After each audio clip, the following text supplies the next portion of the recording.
না ওই যেটা বিক্রি করে আসছে ওর ফোন দিয়ে দেয় না আরো পিছনে এলান দিতে হবে সিটের সাথে। মানে আমি কারণ আপনার সাথে এরকম করার কারণ বুঝলাম মানে আমি তো ওখানে যাই করব না ব্যায়াম করি না বা ওখান থেকে মাজা লড়বে না, পাছা লড়বে না। ফোন দিতে দেয় আমার অনেকে ফোন দেয় এবার আমি ব্যায়াম করবো এটা আপনার নাম্বার কোন কিছু নাম্বার দেয়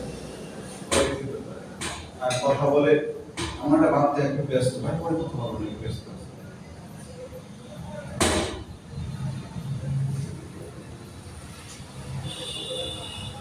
এটার সেটিংটা নতুন করে দিলাম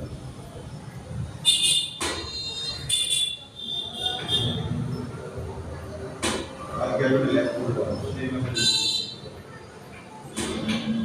সেরকম হয়ে গেছে আর এখানে তো পেন্স ফ্রেশমেন্ট লাগবে কম নাকি ওই বেঞ্চ প্রেস হলে আপনার থাইয়ের কাজ হয়ে যাচ্ছে। হ্যাঁ ওটা টাইম লাগবে মানে আলাদা এক্সট্রা তোমার রিকোয়েস্ট থাকে